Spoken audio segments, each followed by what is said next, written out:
ఆంధ్ర రాష్ట్రం విభజన జరిగి 12 సంవత్సరాలు అయింది అధ్యక్ష. విభజన జరిగిన తర్వాత ఈ రాష్ట్రాన్ని నిర్మించాలి, అగ్రస్థానానికి తీసుకెళ్లిన తపంతో అప్పుడు చంద్రబాబు నాయుడు గారు ఎంతో కష్టపడి ఎన్నో అభివృద్ధి కార్యక్రమాలు చేశారు అధ్యక్ష. అయితే అధ్యక్ష దాని తర్వాత వచ్చిన పరిపాలకులు అధ్యక్ష ఈ రాష్ట్రాన్ని 30 సంవత్సరాలు వెనక్కి తీసుకెళ్లిన సంగతి మనం చూసాం అధ్యక్ష.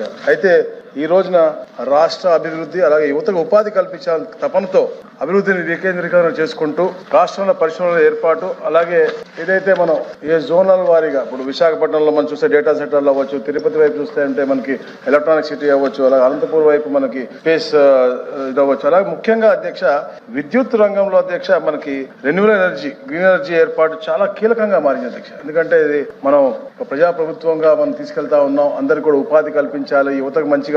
అలాగే రాబోయే రోజుల్లో ఏదైతే మనకు ఎక్స్పెన్సివ్ గా ఉన్నటువంటి ఈ పవర్ ఉందో దాన్ని తగ్గించాలి, అలాగే పేదవాళ్ళకు కూడా మెరుగైన జీవన పరిమాణ లక్ష్యంతోనే ఈ కార్యక్రమం చేస్తా ఉన్నాం అధ్యక్ష. దేశంలోనే అధ్యక్ష మొట్టమొదటిసారిగా అనకాపల్లి గ్రీన్ హైడ్రోజన్ వ్యాలీ ప్రారంభించిన అధ్యక్ష. అలాగే అదే విధంగా అధ్యక్ష గ్రీన్ అమోనియా ప్లాంట్ ను కూడా ప్రారంభించారు అధ్యక్ష.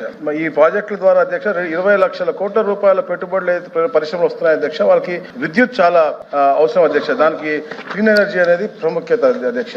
ఇవన్నీ పెట్టుబడులు గ్రౌండ్ అయితే అధ్యక్ష 15 లక్షల మందికి ఉపాధి దొరుకుతుంది అధ్యక్ష. దీంతో మొత్తం రాష్ట్ర ఆర్థికాభివృద్ధి కూడా పరుగులు పెడుతుంది అధ్యక్ష. అధ్యక్ష మేము మొన్న కూడా చెప్పాం అధ్యక్ష, మాది 20 లక్షల ఉపాధి కల్పన అనేది మా కూటమి ప్రభుత్వం యొక్క లక్ష్యం అధ్యక్ష. దీంట్లో కీలక పాత్ర రెన్యూవల్ ఎనర్జీ అనేది ఉంటుంది అధ్యక్ష.